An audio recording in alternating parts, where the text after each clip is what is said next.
ready and focused to go for this race. But here is how the grid will line up. Lots of action to come at the Grand Valley Highway Reverse Circuit in the Red Bull X 2019, and Jose Serrano has got a clean view down towards that first corner. His compatriot Paul Ura alongside him. Brilliant they both were in that sprint race a few moments ago. Kylian Drumont heads row 2, and he has got Takuma Sasaki, who made his way up from 10th to 4th at the checkered flag. Gallo lines up P5 at the head of row 3, and alongside him is Thomas Leboutelet. Next up, Takuma Miyazono, the reigning world champion. Not been his day so far in the Nations Cup. Can he make forward progress from there with Angelina Stroza for company alongside? Guy Barbara just on the fringes of the top 10, and completing it is Kai de Bruyne, who we saw in the wars in the sprint.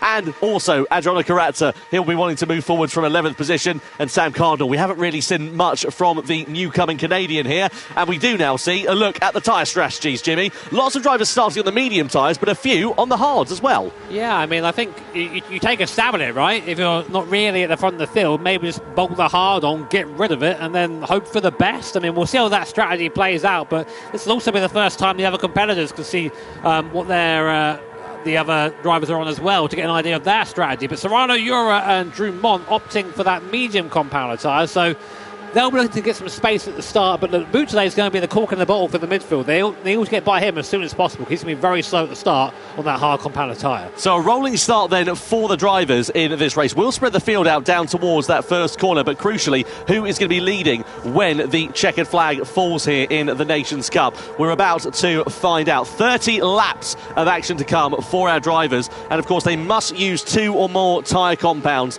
in this race. Very hard wearing of the Red Bull X 2019s on their tyres, but the grand final for the Nations Cup in London is underway as Serrano leads the field towards the first corner with Paul Ura, Kylian Drumont, Sasaki, Gallo all in tow behind. All of those top 5 drivers on the medium compound of tyre. Keep an eye out for Leboutelet. He's sort of the cork in the bottle for the drivers behind, because he's in 6th place on the slower, harder compound, and it really does bottleneck up between these first couple of corners. But a clean start at the sharp end of this race means that Serrano leads from Ura. Yeah, Gallo there just about staying ahead of Leboutelet, but as you say, really, really difficult through their first lap. All the cars vying for that same bit of tarmac. Drumont there just sitting behind Paul Ura for now. Guy Barbara already up 2 places, as is Kai de Bruyne on that soft compound tyre. Keep an eye out for Kai. He's the only one who's gone for that soft tyre earlier, so he's been very fast here, but won't be able to use the best of that tyre in clean air. But it looks like Serrano right now actually a little bit slow and struggling there on exit of the corner, getting those wheels lit up and the rear tyres spinning. Maybe not quite got the temperature in those medium compound tyres yet. Well, the cars are great when they've got aerodynamic grip, but when they're in these slow corners, they're particularly difficult to drive, because you haven't got the air flowing over the car, and there's just not the same levels of downforce that you would be contending with. Leboutelet, meanwhile, is dropping down the order. He's down into 10th position, so that's to be expected because he's on the hard compound of tyre relative to those on the mediums around him. So he's deciding to take the pain in the early stages of this one in the hope that the race will come back to him a little bit later on. The converse is happening for Kai de Bruyne. He's hoping to make progress while the field is all bunched up, while he's on the soft tyres and everyone else is on the medium tyres, as we see Ura going at the start of lap 2 for the race lead against Serrano. Yeah, straight away, straight by goes Paul Ura up into the lead. Drumont now having to defend from Sasaki. Comes into a very, very difficult braking zone down here into this really tight. It's more than 180 degrees of rotation through there. Serrano keeping 2nd place from Drumont, who's now right there. And they both, the Spanish drivers said there before the race that Drumont is the one they are looking out for. He is the driver that they fear. So trying their best to keep him there for now, but the first 5 cars all glued together, and De Bruyne up into 5th position. Yeah, making good progress there is kind by Miyazono into the back there. Did that cost him a bit of time? Well, actually, it helped Leboutelet a little bit, because it drew him alongside Valerio Gallo. Or Guy Barbara, hello, stage left, he goes through. On Miyazono for 7th position there as well. So that just goes to show, when it all bottlenecks up like that in those tight and twisty sections, one mistake can cost you very dear. Yeah, it can, and Miyazono there just getting things a little bit wrong. Kai de Bruyne up into 4th place. He is charging right now, really making the most of this soft compound tyre. The others are almost standing still by comparison now. Coming to the top of the circuit, it's a left hand, and that's Kai's going to look up the inside. Can he make a move on Kylian Drumont? Not quite close enough for that, but he's going to have a great exit here using the traction of that soft compound tyre. Have a go here on Drummond as you come across his start-finish line. Onto lap 3 we go. Kai de Bruin to the inside. You see the indicator there flashing on Kylian Drummond. He's saying, you know what, mate, go by. I don't want to fight you right now. And Kai de Bruin now up 7 places from his starting position. Yeah, that's a great bit of strategy there from Kai de Bruin in the early stages. You can see he's a full-time automotive engineering student, so I wonder whether he's been putting that into practice here today. He's all over the back of Jose Serrano, sticking to him like a sweaty shirt at the moment as he tries to find his way through on the Spaniard for second position. We're on the back straight in towards the left-hander. He'll have more grip under braking and dives his way to the inside. De Bruin driving past Serrano like he was standing still. You know what? I was saying earlier that he needs to make the most of this soft tyre, and he's kind of doing it. He's just getting by people nice and quickly, and then into the back of Paul Ura there, just showing the difference in the speed on the apex there between the medium and that soft compound tyre. Actually caught Kai de Bruin out a little bit, and now where will he pass? Because he needs to pass and then just put away. That's the strat now for him. Up the inside. Is he going to make it done? Kai de Bruin goes from 10th position on the grid up to first in just over 3.5 laps in that soft compound tyre. So let's see now what the Dutchman can do. Well, now he needs to pull out a gap, doesn't he, with Yuri? He needs to stop fighting with him and use those soft tyres to the best of their advantage, because, of course, they're all well and good while they're in the great operating window that Kai de Bruin is in, but they do wear out very, very quickly. And the last thing you want is a set of tyres that's like chewing gum, because you won't be able to get any traction, any grip at all, and they'll be all over the shop. Yura is not going to take this one lying down, though, as we come through into the tunnel at the start of lap 4, and he's in the slipstream here is Paul Ura. Can he take advantage of the fact that De Bruin doesn't have the hole being punched in the air in front of him? Well, no, he's not able to find his way through on the Dutchman, so now Kai de Bruin needs to get his head down, needs to pull out an advantage to be able to salvage something later on in this race, because presumably, being on those soft tyres, he's going to have to go a stop longer than some others. So Paul Ura actually there was trying to get out of a slipstream, probably thinking, what is he doing that for? Because he doesn't want to fight Kai de Bruin right now, because you can see there is an obvious pace differential. And the worst thing you can do for the long race, you've got to look into the future and not just the lap you're on, is just have that fight and lose that time. So good from Paul Ura. Serrano in third as well, still there. Drummond still there, as is Gallo and Sasaki. So here really your main contenders at the moment. And Kai de Bruin is now in the process of starting to open up a gap. Half a second now between himself and Paul Ura. But he is sort of putting these guys along a little bit. Yeah, the rest of the field on the medium tyres from second down to 10th, all pretty even. I have to say, De Bruin, though, picking up a penalty for a collision with another car. Where? Was that due to the contact with Ura that we saw on the last lap? Maybe. I mean, let's have a look. The stewards know better than what's happened. Oh, it was earlier on. Back. So it was with Guy Barber. He's just going to biff it into the back of him. That's pretty clear cut there. We missed that one on the broadcast. So Kai de Bruin, after having a great start, is now going to have a second penalty, which is going to pretty much get rid of all that work he's done and really put paid to the Dutchman's efforts there. What a shame. What a shame. Yeah, absolute tragedy there for Kai de Bruin, because he was driving so well. Carrazza picks up a 2-second penalty for a collision as well. He has been in the wars here tonight, unfortunately, as we look at Valerio Gallo with a train of cars in front of him. Kylian Drummond directly ahead, and then the two Spaniards of Serrano and Ura just up the road. This is going to go from a battle for second position up to a battle for the race lead, effectively, in a moment, because Kai de Bruin is going to go through, or is Gallo going to get caught out? He does just get stuck behind Kai de Bruin after the Dutchman has served his penalties. The question is now, though, has De Bruin got any life left in those tyres to dispose of those top three once again? The problem is, as you said, Jimmy, all that hard work has already been undone, so now he's on the back foot. Yeah, it's I'm not quite sure where his race goes from here. I mean, he will still have that soft tyre pace, so he'll be able to get by these guys again if they let him do it. But now they've let him by once before. They don't want to do that again, because they are also looking after their own race as well, and getting out someone's way is always going to cost you time. But on board now, Kai de Bruin. Look at the back of Kylian Drummond in front. Now, this is really one of the better overtaking spots up here, this hairpin in this reverse circuit. So we might have a look here. There's a big lunge up the inside. Wow, big move there by Kai de Bruin. I think he knows now he doesn't need to make these moves if he's going to make this strategy work at all. But Drummond did well there to open the steering and sort of let him by. There's a nice dive to the inside there for Kai de Bruin. The problem he's got is those tyres are going to be coming towards the end of their useful shelf life in a couple of laps or so. So he really does need to make haste and try and pull out an advantage. He's all over the back of Jose Serrano's rear wing and trying to find his way through on the Spaniard. A dive to the inside is what he needs, and he gets it done into second place there for Kai de Bruin. Yeah, nice from Kai de Bruyne again, having to do it all again. Will Paul Euro do the same and just let him through? I mean, it's great viewing for us, having Kai just leave the field and, and go back through it again periodically. But for him, to the inside there. Oh, and Paul Euro actually didn't see him coming. Kai de Bruyne goes very wide there, and Euro back up into the lead. So I think Kai thought he'd have the place definitely there, and Paul Euro turns in.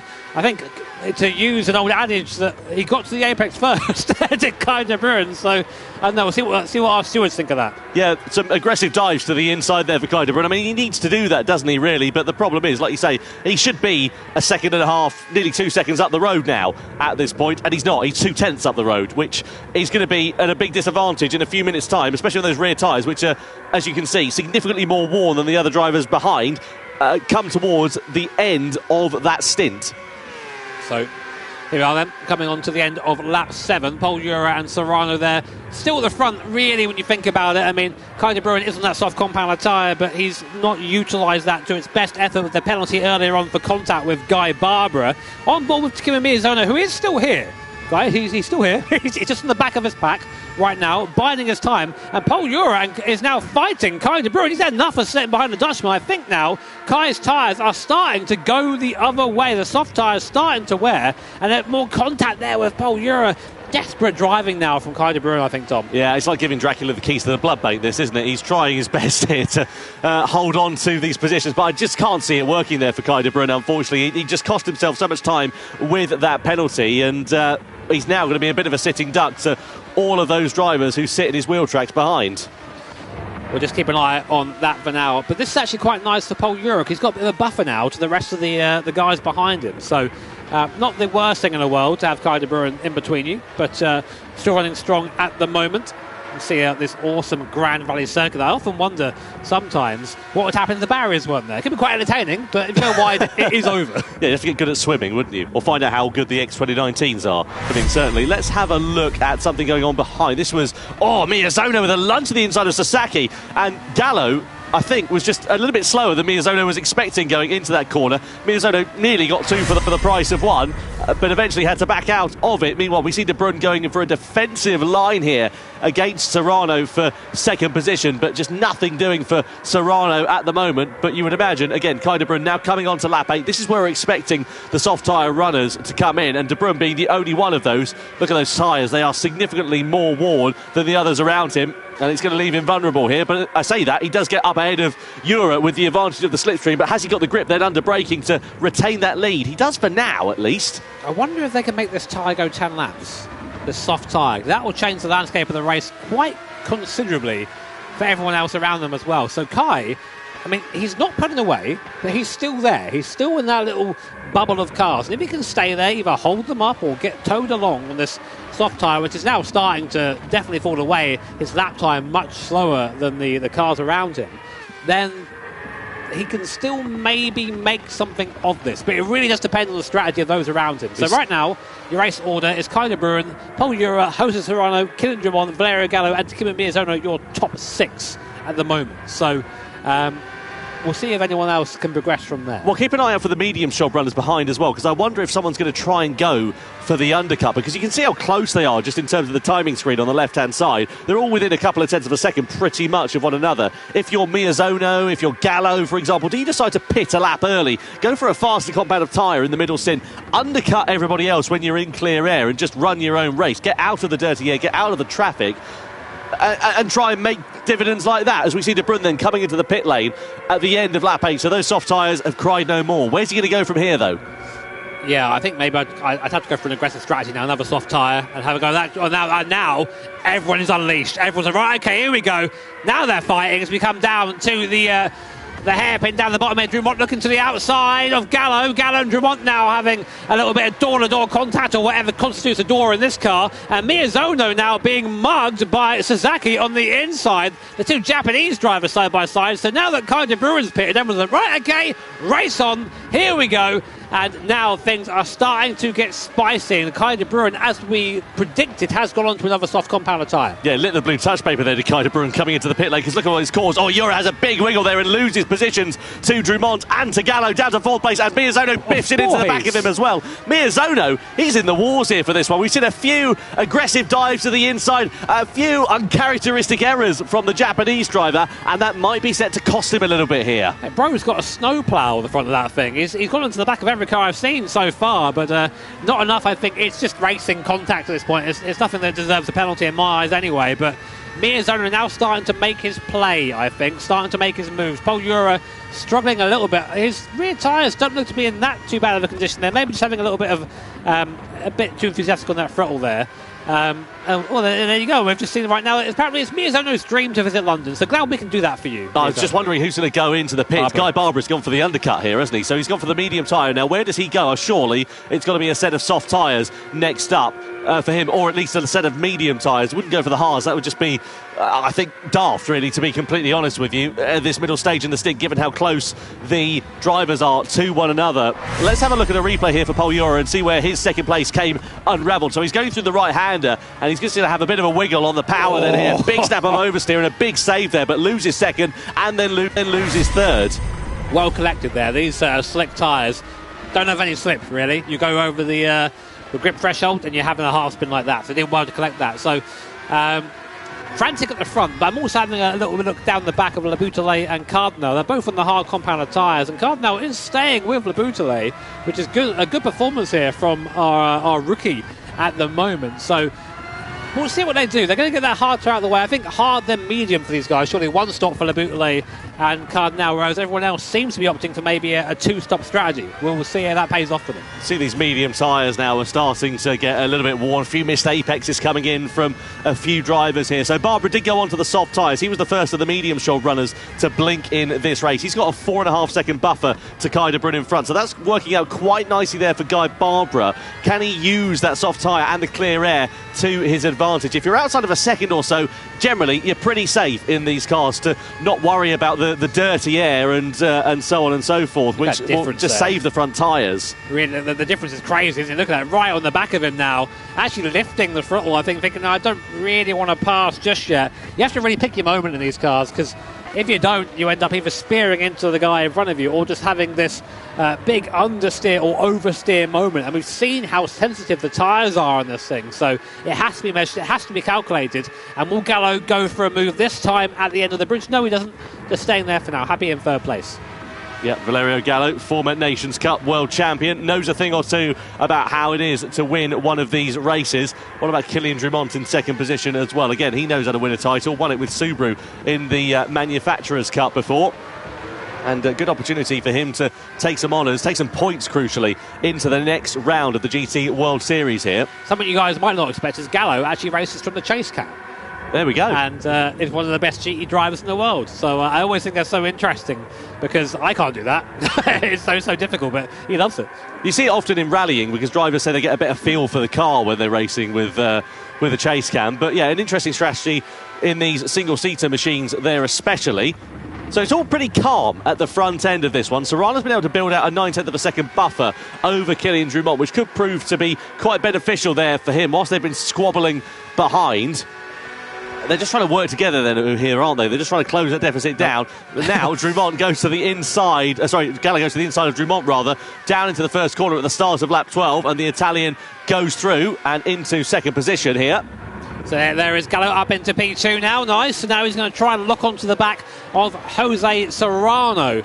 Serrano there punching the hole in the air for everybody else, and he's just being followed by this train at the moment. So Drummond doesn't seem too unhappy by that. I'm just curious as to how the strategies are going to play out here, because right now we have 8 cars who are all on identical strategies and then 4 who aren't. So we'll see which one is the best. De Bruyne's been able to close the gap down to Cardinal by about 3 or 4 seconds or so. He's been running in clear air, which is nice for Kai de Bruyne. The question is, did that penalty that he suffered from after that contact that we saw with Guy Barbara cost him too dear to challenge for the race victory? Is it now too aggressive of a strategy to work? Because the problem with these aggressive strategies where you start on the soft tyres, they work as long as your rate is pretty much perfect to the second. If you have problems like he's had, it makes it that little bit harder, and it goes from being a battle for victory to a battle for the podium, maybe even the top 5. So the way to think about it here really is that is the gap. Kai needs to bring back about 15 seconds to the cars in front, because he has to stop again, and everyone else has to stop again as well. So it has to be a really good stint, this one from Kai de Bruin. But we'll see how that one progresses. Well, also, there's Drummond having another go at Gallo, working together, I think, now. Yeah, they've got to be. There's no doubt about it. The gap's down to under half a second, so these two just using the slipstream to try and take those chunks out of Jose Serrano and closing the deficit down. I was just about to say the hard runners have surely got to pit before too long, and they come in at the start of lap 13. Now, where are they going to go in terms of strategy? There's nothing in there's nothing in the rules that says they can't use the soft tyres, but obviously it would be completely pointless to do that, because the time you would gain from it would be offset by the fact you'd have to make another pit stop. Yeah, so Laboutelet and Cardinal both going for the one-stop strategy. It is possible. I just don't know if it's going to be the fastest one, but it's a great... I love this element in these races, because think about it, in real life, drivers have a whole team to work this out for them, but you have to do it on the fly whilst you're driving, and driving against some of the best drivers in the world. It takes such capacity to be a high-level sim racer.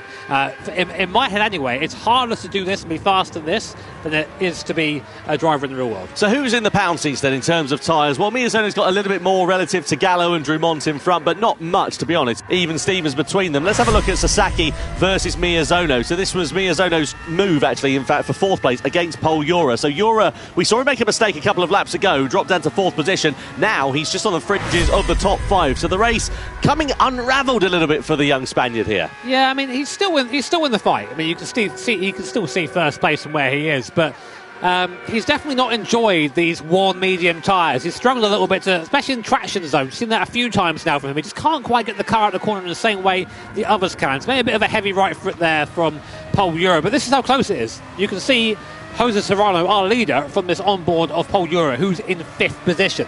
And just like always in these Gran Turismo World Series live events, it's covered by no more than a couple of seconds. These guys are all so fast.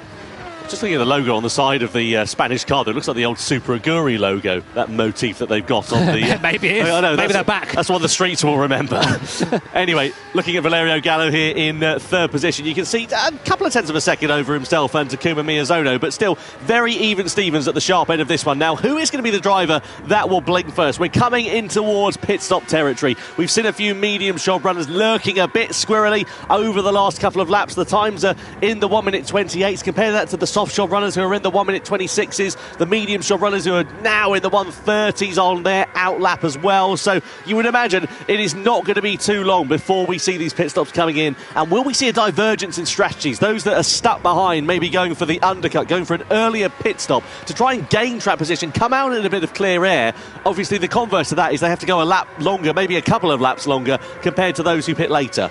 Well, I did say that our only one-stoppers so far are Laboutelet and Cardinal, but they are now getting to the point as Drummond, for the first time this race, takes the lead away from Jose Serrano, and Gallo's going through too. So both Drummond and Gallo deciding, right now is the time to pounce. We need to get on with it. We need to get by Serrano and try and pull a gap, because I think now, Tom, all these guys are on a one-stop. They're going to come in on lap 17 when that medium compounder tyre is at its limit, bolt on some hard tyres and just squabble to the end. I suppose that's the advantage as well. If you've got so many other drivers that are all doing the same strategy around you, that you can kind of do the same thing. So if you're just like, oh, well, I'll leak it up for a lap longer. Oh, they've done the same. I'll do it for another lap and then another lap and so on. So if you can do that one stop strategy, perfect, but you've got to use two tyre compounds in this race. You can't go onto the mediums and then onto the mediums again. You've got to change tyre compounds. The question is, how long can you get it so you can run a set of softs to the end of this one? Let's have another look at the change of race lead then. So Drummond with a slipstream on the inside, and Gallo said, thanks very much, there's a gap there as well, I'll go through and into second.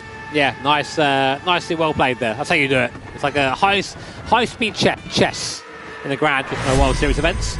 But Serrano hanging on. Interestingly, we looked at the tyres just a second ago. Serrano's tyres actually in the best shape of anyone. He's led this race for the majority so far. So not only is he fast, Jose Serrano, but he's good at looking after those tyres too. Good, very good traits there for a driver here in these events. So on to lap 16 now. We think end of lap 17, all these guys are going to box for some hard compounder tyres. That's what I think is going to happen. But I've been wrong before. Yeah, hard tyres to the end of this one. When you've got soft job runners behind and medium job runners who are on a one-stopper as well, it's going to be interesting. The soft job runners now coming into Brun pits at the end of lap 15, so he's gone for the soft compound of tyre. What did he start? He was on the soft tyre, he went soft, so now medium. Surely he's going to go medium, isn't he, for the end of this race? Got to. It has to. If he goes on a hard tyre, he's got no chance. So it will be the medium tyre, I think, for Kai de Bruyne. There it is, onto the medium, so I don't know. He'll have the pace advantage over the hard runners to the end of the race, but it's going to be it's got to be a big push now from Kai de Bruyne to get anywhere near these guys. He's a long way back, long way back, and the Beausoleil and Cardinal, they're on the same strategy as him basically, and you can see about a second ahead, but that's not so bad. I mean, that shows you how much slower that hard tyre is. But Kai de Bruyne, who's done an extra stop over Le Beausoleil and Cardinal, is only 2 seconds behind. Yeah, it's not worked out too badly there for Kai de Bruyne. Of course, he's now got to make up that position on circuit, which is a bit of a problem, because had he not had that penalty, I mean, what's the gap? 2.2 seconds. He would have come out effectively in front, barring, any other instance that he may have come a cropper with. So it's cost him track position. It now means he's got to do the hard work on the circuit. But if he can depose of Cardinal pretty quickly, it might bring him back into contention. But of course, as you can see, the top 8 runners are going to be coming in for a set of hard tyres before too long, and that could leave them vulnerable to those that are on the medium tyres in the closing stages of this race, if indeed they've got any life left in them. That's the crucial point. They can all well be on a quicker compound of tyre, but if they've taken all the good bits out of them, they'll have nothing left at the end. And look who's been quietly sneaking up the field. Takuma Miyazono up 3 places, up to P4 now, and in the fight for the win here, no doubt about it. Our 2014 Nations Cup champion, showing you just why he is such. Very, very close now to the back of Jose Serrano, and it is going to be a bit of a fist fight on the hard compound of tyre as well. We very rarely see these guys race on the hard tyres, so I'm quite curious to see what it's like for them. I know it's going to be slower, it's going to be tougher. They are going to be on a lighter fuel load though, so it should be a bit nicer, but they take a while to heat up and they don't have anywhere near the grip of these mediums, so should be a very, very spicy last 13 laps or so. Yeah, 8 drivers all on the same strategy. It's going to be very exciting. Well, Takuma Miyazono showing why meditating to that pop song is a good idea before the start of this race. I want to say it's been a calm one from him, but the first laps were a bit scrappy, even by Takuma Miyazono's standards, so he's calmed down a little bit. You can see there, philosophy by Alexandros. Well, whatever philosophy he's going by, it seems to be working quite nicely at the moment. Just sitting there in 4th position, biding his time, waiting for the right opportunity. Does anybody dive into the pit lane? Miyazono does. So Miyazono into the pits. He's the first driver to blink. So now he's going to do the undercut relative to those around him. This could be a huge move here from Miyazono, because these medium tyres, they really are on their last legs. The guys are doing 128s, high 128, 129, and we know the hard compound tyre can easily do a 28 on its own. So this might be a masterclass here from Miyazono, just taking that 1 lap earlier and going for that undercut. So he's having a look around, that you can see him there, thinking, right, okay, where are they on circuit? Where am I? But this means this outlap is absolutely crucial for Takuma Miyazono. I think he's come out on his own as well. Yeah, it's worked out nicely. He's got a 10-second buffer to Guy Barbara in front, so that's absolutely perfect there for lead of the race away from Kylian Drumont. Serrano was there in the background as well, but exactly what we saw last time as well. Down the start-finish straight into the tunnel, into the first corner. Gallo, a decisive move there into the race lead for the first time. Man, it's so cool seeing these guys race. I mean, we've been doing this now for, I think this is our 8th year of doing this. And these names, they keep coming back, and you just know, right, you've got Gallo, Drumont, Serrano, Miyazono. It's going to be a good race, and it always is. Gallo right now leading from the front, with those rear tyres getting to the point now where traction is going to be a bit of a premium. So I imagine we're going to see him all react to Miyazono's pit stop and try and avoid being undercut too badly. So we're going to see now whether Miyazono's strategy was the correct one or not, and Gallo is continuing. One more lap on the medium, as is Serrano, and Drumont opting to pit. So they're really pushing this medium tyre. I was told in the briefing that 17 laps, so you're going to get out of it. But our drivers think different. Miyazono's not a particularly brilliant middle sector relative to some other drivers around him. 29.7's not quite the fastest. Of course, the tyres aren't up to the optimum working temperature at the moment. Hard tyres then on for Kylian Drumont. Inestrosa following the same strategy. strategy there as well. What's it like on fuel? Seems okay for them at the moment. Nothing really too much to worry about. But there is Miyazono. Has he managed to leapfrog those two drivers as they come out of the pit lane, up through and into 7th position then for Miyazono? And Drumont is still in front for now, but he's on colder tyres. Is Miyazono going to be able to take profit and go for the move on the inside? Not quite into there. So it's worked out okay for Miyazono, but not particularly brilliantly in terms of track position, because now he's got to find his way through on Drumont the hard way. He needs to make, I don't know, I think that's not worked out for Miyazono the way it thought was. The outlap was not enough, but Gallo and Serrano now you can see them in the acceleration zone. They just cannot get out of the corner. I think that they're there. They've just gone a lap too long, I think, on these tyres. I mean, we can see on our end 10% left on the rear right tyre for Valerio Gallo. That thing is going to feel horrible. Now Serrano's going for a move too. Don't do it now, Jose. You're fighting. Sasaki and Bolura also fighting for moves too. You can see they've got the warning sign there. Don't know what that means, but it can't be good. No, absolutely critical for these drivers. They've got to come into the pit lane then, surely. Gallo has to, no choice for it. Sasaki also following him through there as well.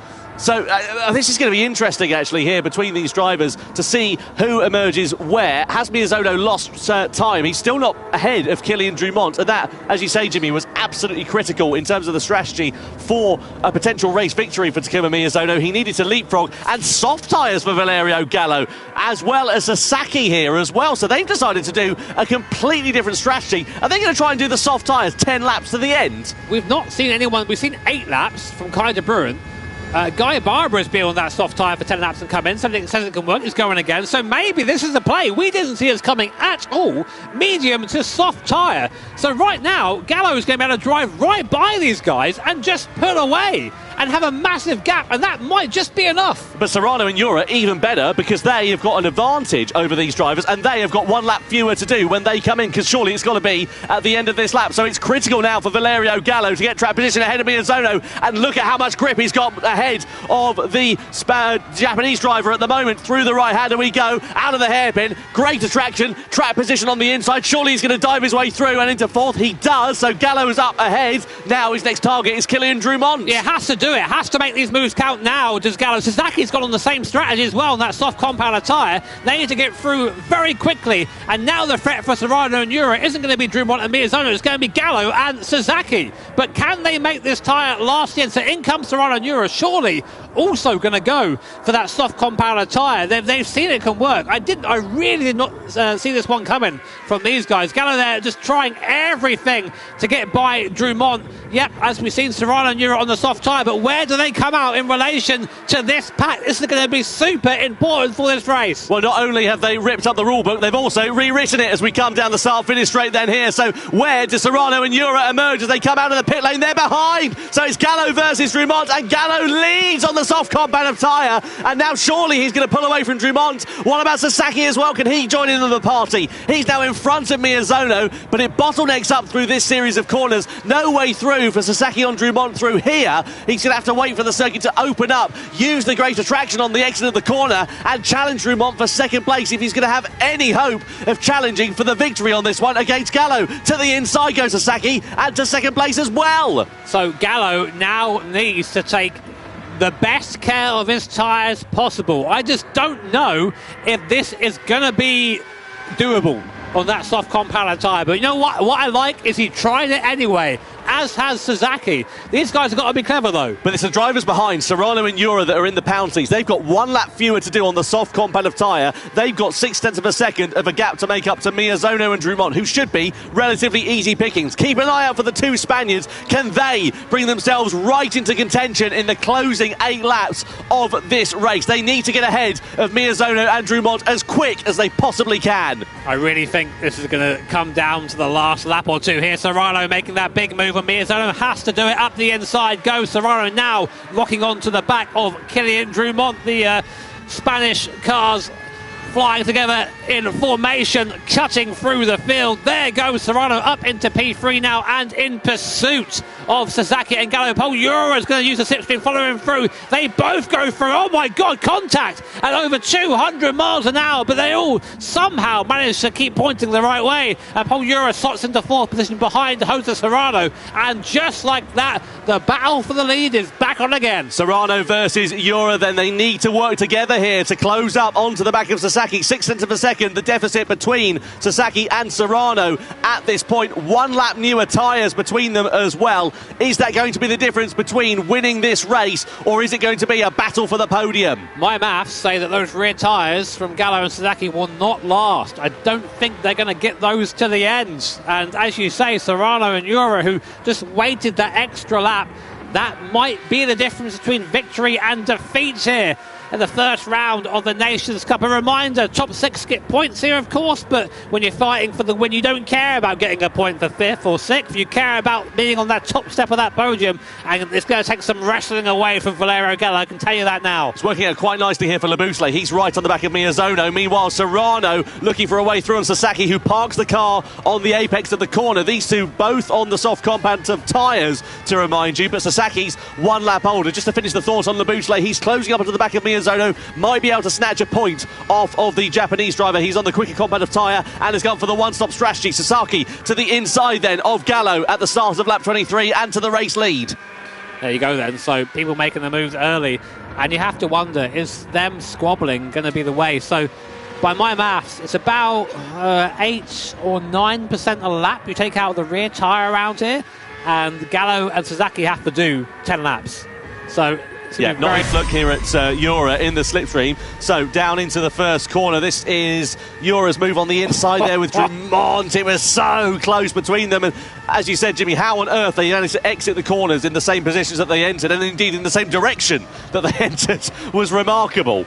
Easy peasy, easy. No, don't want a day's work for these guys. So right now, Gallo actually starting to fall off the back of Sasaki a little bit. Sasaki's trying to pull the pin here, isn't he? He's got to do this if he's going to try and challenge for the victory, because if he starts squabbling with the likes of Gallo, it's going to bring Serrano and Ura right back into play. Sasaki needs the lap of his life to build out enough of a buffer so that when those rear tyres fall off a cliff, he's got enough in his pocket to hold on to that race lead. But look at the difference already in terms of the lap times. I know the top two were squabbling with one another last time around, but 25 compared to 26s and early 27s is a fortnight in these cars. I just don't think Gallo's got the ultimate pace right now. I mean, like, he's in the tow right here. Serrano opting to stay out the tow and have a bit more of a slingshot, I think. Right, here we go. So we're on the tow. Gallo on Sasaki. Serrano we're on board with right now. Paul Ura, you can't see, is just behind us on the circuit.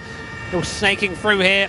I don't think we're going to stay where they are. Serrano, I think he thought about it for a second there, maybe, and just thought, you know what, I can wait. I can afford to wait. My tyres are in much better nick than the guys in front of me. No point me rushing. So Sasaki it is that still leads then, 0.3 of a second to the good of Valerio Gallo and Serrano as well as Paul Ura. Miyazono meanwhile still in front of now De Bruyne, who is in front in turn of Labusle. So Labusle must have had a moment last time around, because he was right on the rear bumper of Miyazono at one point. Not quite sure what has happened to the Frenchman there. But either way, he's now dropped some 3 seconds off the back of that final points-paying position. Just a reminder, points all the way down to 6th place. And these 12 drivers that are here in London will also be going through into Berlin. They'll be here for the rest of the season. So all these points are absolutely critical in the Nations Cup as they come through into this left-handed hairpin. It's the calm before the storm, this one, isn't it? Yeah, I mean, something's going to give at some point, and it's going to be just explosive, I think, is the best term for it. Still on board Paul Ura, watching Serrano in front, going for a dive, and we're going to follow our compatriot through on board Paul Ura up into, is it 3rd place? No, 2nd place with Serrano, and they're side by side behind Gallo and Ura, bumping wheels as we go down the straight. Ura using the toe, see Serrano putting across to help his compatriot there.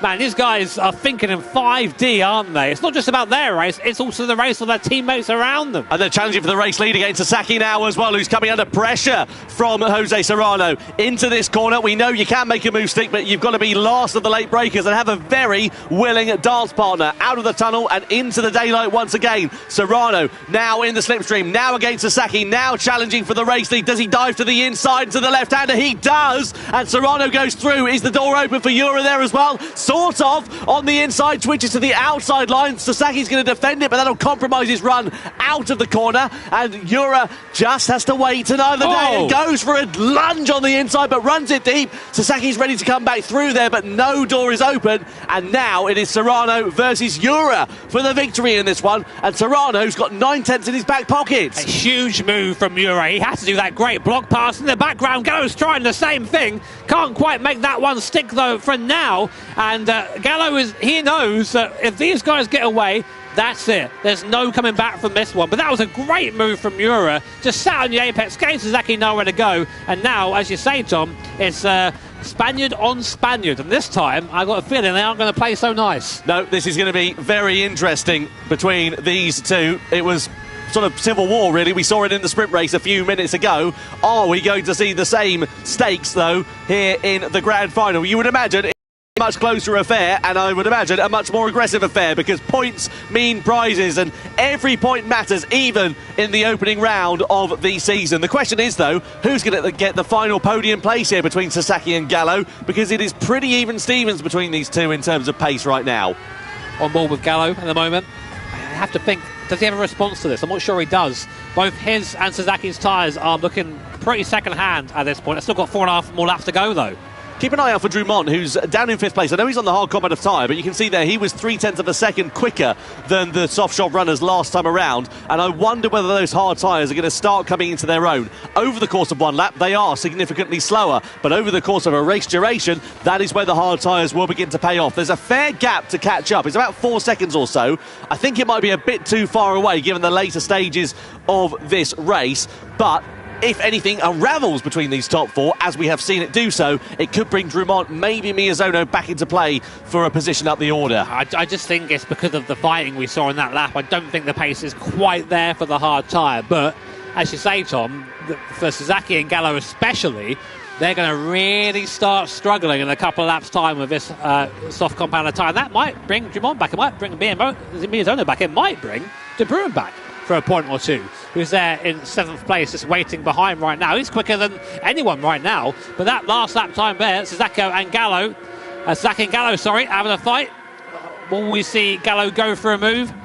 No, not quite. He's not close enough, is he? I think maybe there's a bit of like, geez, now we're stuck, aren't we? Yeah. What do we do now? They're sort of in no man's land, aren't they, really? Yeah. This is the problem. That's the risk with going for that undercut, because, as we said, it's only one lap, but it does have a massive impact on the race. And look at what it's done. 2.2 seconds clear up the road, Serrano versus Jura.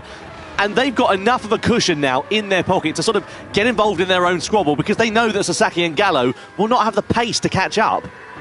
Yeah, I just don't think, as you say, Tom, that tyre's got enough in it. And Sasaki's doing enough to keep Gallo behind. And he's doing that whilst being slow. I mean, if we look at last lap time, Serrano 26.5, 25.9 from Euro in the toe. There's a 27.1 and a 27.0. Oh, Gallo. Oh, there you go. Lunges to the inside for 3rd place on Sasaki. Sasaki left the door pretty firmly open there, so maybe he wants to be the follower rather than the followee at this point. To give you some sort of number to the rear tyres percentage-wise, I mean, we might have a graphic for it soon, but Gallo right now and Sasaki, their rear right tyre on 32% apiece, and then in front of them it's 39% for Serrano and Euro. That's the difference one lap makes around here. So down the start finish straight we go. Cardinal gets a warning for bump drafting. The stewards don't take too kindly to that sort of thing here in the GT World Series. It's his first event, so we'll give him the grace of it, but a warning is one step away from a penalty. 10th position currently for Sam Cardinal, newcomer to the GT World Series. Let's see what impact he can make later on in the championship, because it hasn't been a particularly fruitful evening for him here tonight. The pace of Serrano and Euro, they really have just opened the taps now. They've put 3 seconds on Valerio Gallo, who is not a slow driver. And just goes to show that when you get your head down round here, these guys, the Spaniards, they're going to be hard to beat this year, Tom. Well, the crucial point is they've stopped squabbling amongst one another. They've worked together like we saw them doing in the sprint race here. They've just not been, diving up the inside, sending another driver wide, taking 7 bells out of each other. They've worked together to build up that buffer to now over 4 seconds, which has worked quite nicely. Now, they have worked together, but here comes the awkward question if you're Serrano and Paul Euro.